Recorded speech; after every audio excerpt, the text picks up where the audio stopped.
Greetings, friends. You're on the Ruslan Belov channel, and today we'll discuss the situation in Ukraine as of August 15, 2025. Today, an enormous number of events have occurred, and an even greater number of interesting events await us ahead. Let me remind you that today, August 15th, a historic, possibly already legendary, meeting will take place on Alaskan territory between the delegations of the Russian Federation and the US delegation. As for the Russian delegation, it has remained unchanged. Nothing has changed. Let me remind you that from the Russian Federation side, naturally, the President of the Russian Federation is flying, along with Foreign Minister Sergei Lavrov, Defense Minister Andrei Belousov, Finance Minister Siluanov, and the Special Representative, Putin's aide on foreign policy issues Ushakov, as well as the chairman and head of the Russian Federation's delegation in the negotiation process in Istanbul with Ukraine, Dmitriev. That is, this delegation is quite high level.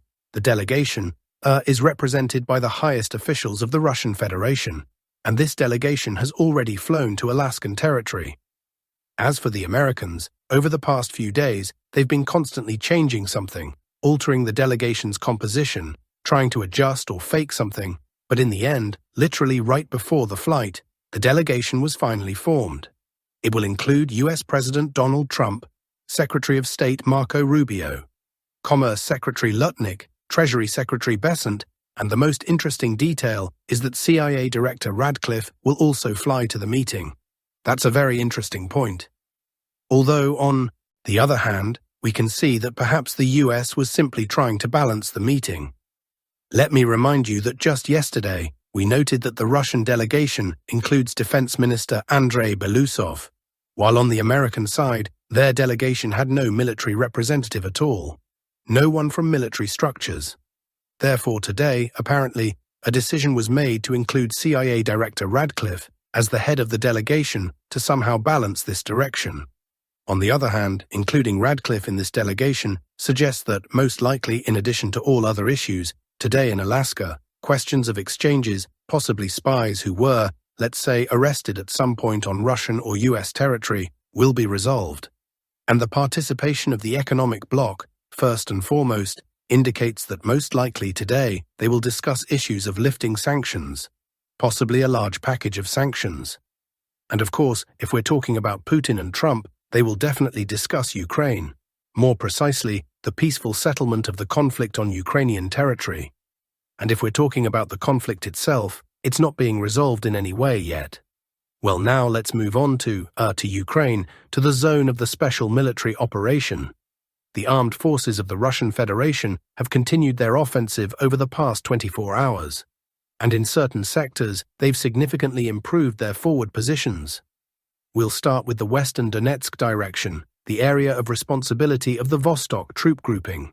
According to information published by Telegram channels affiliated with the Vostok troop grouping, the Russian army managed to advance significantly in this sector, effectively possibly even breaking through the defense line. As for August 15th, today the day, the morning started precisely with this video material. Approximately, let's see, around 9 a.m., these footage were published, where we can observe a Russian drone flying over Alexandrovgrad and dropping leaflets urging Ukrainian soldiers to surrender. That is, this is already a familiar pattern of behavior for the Vostok troop grouping. Literally before storming any populated area, such similar footage is published. And honestly, when I saw these materials, I expected that perhaps in a day or two, Alexandrovgrad would come under the control of the armed forces of the Russian Federation.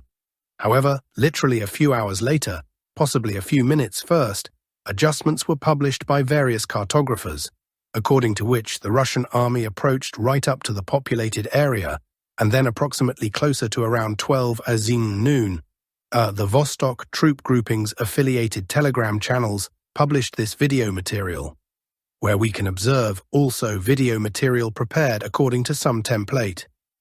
Aviation strikes, artillery preparation, drone strikes. Clearing the populated area, and as per tradition, in the final frames of this video, we can observe a Russian soldier raising the Russian tricolor in the northern part of the populated area. This flag was geolocated precisely at this point, and this video material gives us grounds to believe that Alexandrovgrad has been fully cleared by the armed forces of the Russian Federation. And a little later, the Ministry of Defense of the Russian Federation confirmed this same information. Overall here, the Vostok troop grouping is once again picking up the pace of the offensive. This is how the map looked as of the end of August 13, 2025. By the end of August 14, the populated area of Andreevka-Klevtsova is fully shaded. Video material dedicated to combat operations in this village was also published. And today, we can observe how Russian units are defending the populated area of Alexandrovgrad as well. That's it. As for the area of responsibility of the Vostok troop grouping, or the Western Donetsk direction, or the western part of the Donetsk region, just 4 days ago, 3 populated areas remained under the control of the armed forces of Ukraine. These are the populated areas of Andreevka-Klevtsova, Alexandrovgrad, and Kamyshevaka. Today, as of the end of August 15th, we see that only one village, Kamyshevaka, possibly still remains under the control of the AFU. But again, based on how events are developing in this sector, we can assume and conclude that the Russian army is already approaching this populated area closely. At least, that's what cartographers from the pro-Ukrainian team Deep State are saying today.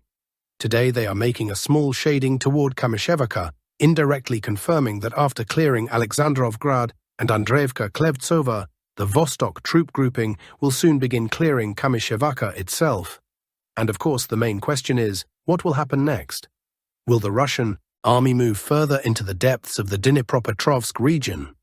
If we're trying to answer this question based on the context of the negotiation process in Alaska, then most likely the Russian army will not move, because rumors are circulating, information is spreading online that one of the options for agreements between the US, Russia and Ukraine could be a territorial exchange.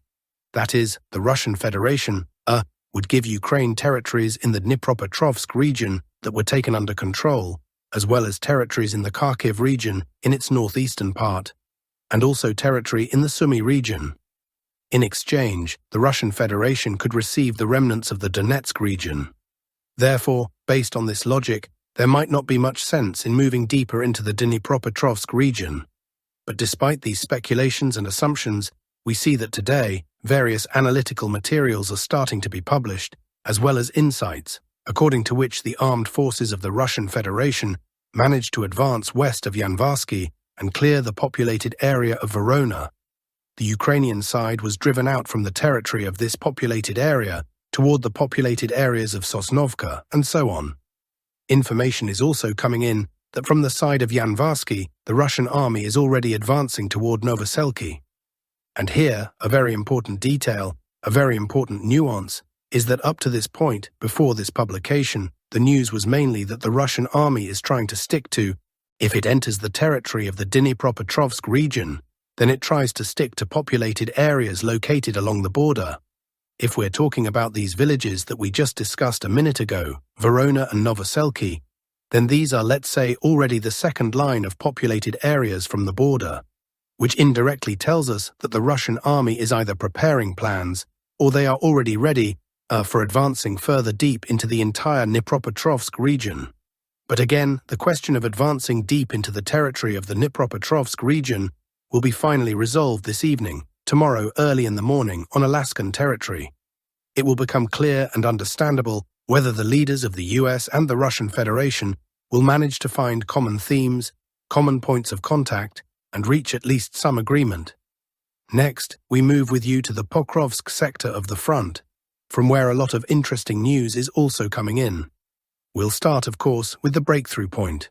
For the third day in a row, practically no information is coming from this sector that could confirm or give us grounds for reflection on further advancement of the Russian army. Apparently, this is still related to the fact that the Ukrainian side has transferred some reinforcements, reserves to stabilize the front line, and at least for the time being, during the negotiations, during the meeting on Alaskan territory, the Ukrainian side has managed to do this. The Russian army is not moving further. Here, additional clearing of the direction is taking place, the process of consolidation, because the Russian army also cannot move further due to the fact that in the initial days of the offensive, a large number of semi-cauldrons, certain encirclements, pockets of resistance from the AFU were created. And now, to move further, all these pockets of resistance, all these semi-cauldrons, need to be cleared. For example, we're talking about the populated area of Kucherov Yar, where Ukrainian units have been holding a virtually circular defense since the beginning of the breakthrough, not retreating, despite the fact that the Russian army is gradually pulling up and approaching this populated area. Also, one of the problems for the Russian army are the populated areas of Vladimirovka, Sharkovo, Taretskoye and Sofievka, from where the Ukrainian side could launch a counterstrike at any moment and even effectively cut off the Russian breakthrough salient. Therefore, for now, moving further might not be advisable. It makes sense to clear and consolidate on the achieved results.